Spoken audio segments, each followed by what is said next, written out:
Blessings on your day. How are you? What is considered generational trauma? Okay, so some of you guys know that we are born with more than our looks and our quirks from our parents. Okay, so really, this is how it works. Generational stuff happens from our grandparents because not only do we get 50% of our parents, right? But then you know what else we get? We get their ancestry. So we get 25% of mom, 25% of dad. We get a fourth of grandma, a fourth of grandpa. We get a fourth of the other grandma, another grandpa, and not just the looks and the DNA. You guys, you're getting what they mentally focused on when conception happened, what they were, their most prevalent thoughts and emotions at the time of conception. Guess what? You're receiving that too. It's coming down from the generations. So there's a reason why some of us behave like our parents. There's a reason why some of us behave like our grandparents, or our parents say, you do that just like grandma or like grandpa. And we're like, we didn't even know him, might not have even have met him, right? This is how it works. This is how generational stuff works. And some of us are completely unaware that the traumas that they endure come down. Some of us are so hypersensitive to the fact that we carry our parents' or our grandparents' trauma that it is stifling us in this life. Okay, so what is generational trauma? Well, one of it may look like codependency. Yo, how many of you guys look in your family codependent?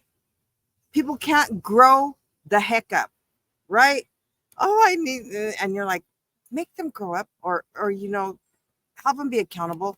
One of the signs, hypervigilance, you guys, that hypervigilance, like, I am not safe. I'm never safe. I'm always looking for potential threats. Those potential threats, trauma, even though they have no reason to feel like they're going to be under attack. This is coming from our parents, our grandparents, whoever actually did get attacked, maybe raped, maybe brutalized. Who knows what it could happen? They know, though. And their thoughts and their emotions around those things, guess what? They came down to us. Unhealthy attachments. So many of us have those unhealthy attachments. We want to stay in relationships way too long, even though we know we're getting disrespected or treated poorly, right? Who has difficulty trusting people? Okay, these are even though if you had a trusting, loving parents or parent, you should have felt this core of safety. If you don't have a core of safety, generational trauma. Substance abuse, and let's not forget imprisonment.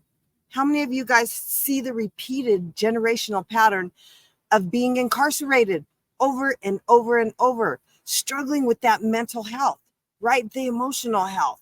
Stuff is shifting generational. If you know that based on your life or the life of maybe your children, if you're seeing it in your children or other people, if you know that based on what you see from them with them, and you're like, well, I don't know why they're like that. They really have no reason to be so reactive. I don't know why they react that way or respond that way. Well, I could tell you it's because of the trauma.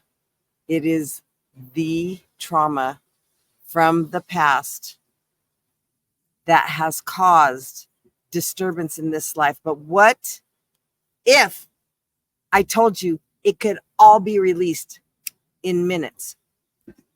Would you believe me? Well, I'm telling you that it can be released in minutes. So if you feel like you're done with letting patterns repeat, I would love for you to hit me up, because what's it worth to you to end incarceration? What's it worth to you to end mental health or all of these other traumas that are drowning your family. I'm just saying, it was worth it to me to get the help I needed. And now, not only do I know how to do it, I can help you clean up your bloodline. So, Trey Urban here, your energy alchemista. You have just learned what is considered generational trauma. And if you're ready to be the sacrificial lamb for your family, I would love to help you. Click the link below. Blessings on your day.